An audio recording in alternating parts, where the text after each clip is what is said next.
आज हम लोग एक्सरसाइज 8.4 करेंगे, ठीक है। तो ये देखिए एक्सरसाइज 8.4 की क्वेश्चन। पिछले क्लासेस में हम लोगों ने सारे आइडेंटिटीज पढ़ लिए थे। अब हम लोग क्या पढ़ेंगे, क्वेश्चंस लगाते हैं। तो इसमें आपको प्रैक्टिस करनी होगी। इसमें मैक्सिमम क्वेश्चन जो होता है वो आपको प्रूविंग बेस्ड क्वेश्चंस होगा।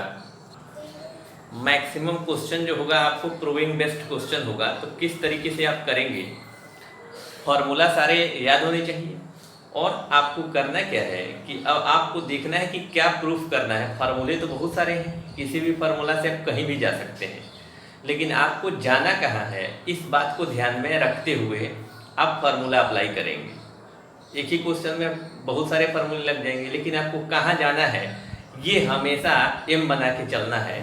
तो आप जो है आराम से आसानी से कर सकते हैं। जैसे हम एक क्वेश्चन की बात करें, एक्सरसाइज 8.4 क्वेश्चन नंबर 1 कह रहा है, क्वेश्चन नंबर 1 इसमें कह रहा है कि express the trigonometric ratio sine A sec A and tan A in term of cot A.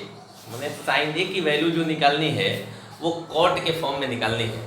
Value तो रहना चाहिए साइन ही, लेकिन जो दिखना चाहिए आंसर वो कॉट के फॉर्म में दिखना चाहिए। तो देखिए साइन से कॉट में दिखाना है। तो अब बताइए कॉट का रिलेशन किस में होता है? कॉट का कोसेक में रिलेशन होता है और कोसेक का साइन में रिलेशन होता है। तो कोसेक ए इक्वल्स टू हम लोग लिख सकते हैं 1 upon sine A equals to लिख सकते हैं 1 अपॉन कोसेक ए, और 1 अपॉन ये कोसेक ए को लिख सकते हैं हम लोग under root cosec theta equals to क्या होता है, कोसेक थीटा इक्वल्स टू क्या होता है 1 प्लस कॉट स्क्वायर ए। तो ये क्या हो जाएगा 1 प्लस कॉट स्क्वायर। ये यही से तो फार्मूला आया, क्योंकि cosec square A minus cot square A equals to क्या होता है 1। ये फार्मूला है ना, पढ़ाया भी गया था। तो cosec square A equals to क्या होता है 1 प्लस कॉट स्क्वायर ए। तो यहाँ से जब स्क्वायर हटेगा तो ये क्या हो जाएगा, ये अंडर रूट लग जाएगा। तो 1 प्लस क्या हो जाएगा, कॉट स्क्वायर ए हो जाएगा। तो देखिए, तो ये कोसेक ए के लिए हम लोग क्या लिख सकते हैं 1 प्लस कॉट ए। तो ये जो है आपकी बैकग्राउंड हो गई, आपको बस इतना ही करना है। इस तरीके से आप आराम से कर सकते हैं। ऐसे ही दूसरा क्वेश्चन कह रहा है कि सेक ए को भी कॉट ए के फॉर्म में रिप्रेजेंट करें। तो सेक ए को कॉट ए में रिप्रेजेंट करना है, तो सेक को कैसे कर दीजिएगा, टेन में। सेक से हम टेन में जा सकते हैं, टेन से कॉट में जा सकते हैं। सेक ए का फॉर्मूला क्या होता है under root 1 plus ten square A, और ये क्या होता है 1 प्लस टेन को हम लोग लिख सकते हैं कॉट स्क्वायर ए। तो देखिए सेक ए को हमने कॉट में बदल दिया। तो इस तरीके से ये बहुत आसान है, इसमें कोई दिक्कत वाली बात नहीं। अब ऐसे ही टेन ए को कह रहा है कि कॉट में रिप्रेजेंट करिए थी, तो बाएं हाथ का खेल है। टेन ए इक्वल्स टू क्या लिख सकते हैं 1 प्लस कॉट ए। देखिए ये हो गया रिप्रेजेंट। तो इस तरीके से आप बहुत ही इजीली जो है क्वेश्चन लगा सकते हैं। क्वेश्चन नंबर 2 में कह रहा है कि write all other trigonometrical ratios of angle A in term of sec A. अब इसमें कह रहा है कि साइन ए को भी सेक में कन्वर्ट करो, कॉस को भी सेक में कन्वर्ट करो। सेक तो सेक ही है, टेन को सेक में कन्वर्ट करो, कॉट सेक को सेक में कन्वर्ट करो, और कॉट को सबको सेक में कन्वर्ट करो। माने जो भी है वो सबको सेक में। यहाँ पे जो है सब कॉट में किया था, वैसे ही वो जो है सेक में कन्वर्ट करना है। तो आप इसको आराम से लगाइए। अगर कोई प्रॉब्लम आती है तो आप पूछिए।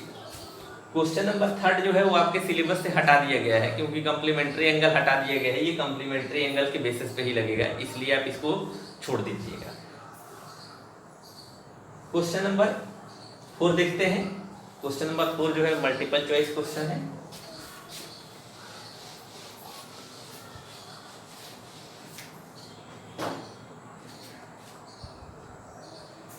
क्वेश्चन नंबर 4 में कह रहा है कि choose the correct option, justify your choice. लिख रहा है 9 sec square A minus 9 ten square ए, इसी की वैल्यू पूछ रहा है। तो आप यहाँ पे 9 सेक स्क्वायर के लिए क्या लिख सकते हैं, 1 plus 10 square A minus 9 10 square A. Option में देख लीजिए किस तरीके का ऑप्शन दिया है, ठीक। तो इसको कन्वर्ट करेंगे तो क्या हो जाएगा 9 और ये हो जाएगा 9 10 स्क्वायर ए माइनस 9 10 स्क्वायर ए। अब इससे ये कैंसिल हो जाएगा तो ये कितना आ जाएगा आंसर 9। तो यही इसमें ऑप्शन बी जो है आपका करेक्ट ऑप्शन है। ऐसे ही इसका सेकंड क्वेश्चन है, फोर्थ का ये फर्स्ट था। 4 के सेकंड की बात करें, 4 के सेकंड में कह रहा है कि 1 plus tan theta plus sec theta into 1 plus cot theta minus cosec theta. अब पूछ रहा है कि इसकी वैल्यू क्या होगी।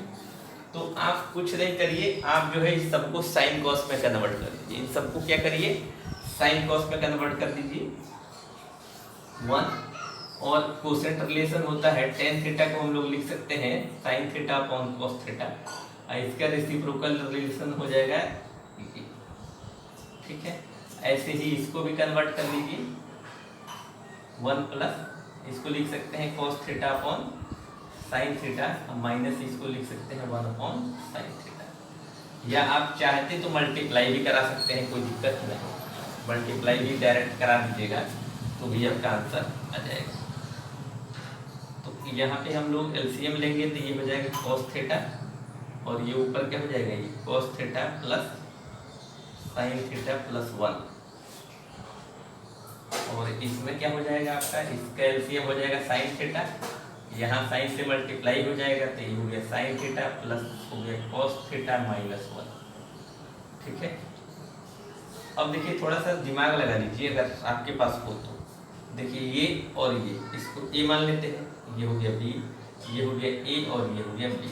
अब जब मल्टीप्लाई कराएंगे तो देखिए एक फार्मूला बन रहा है a plus B into A minus B, इसमें पूरा अलजेब्रा भी यूज होगा, इसलिए ध्यान रखिएगा। तो फार्मूला क्या बन जाएगा A square minus B square upon इससे इसमें मल्टीप्लाई होगा तो ये क्या हो जाएगा cos theta into sin theta.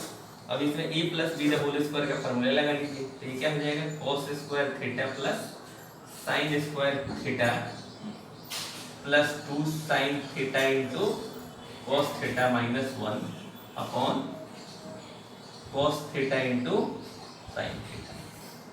अब देखिए इसकी वैल्यू 1 होती है, ये जो है स्क्वायर रिलेशन में आपको बताया जा चुका होगा।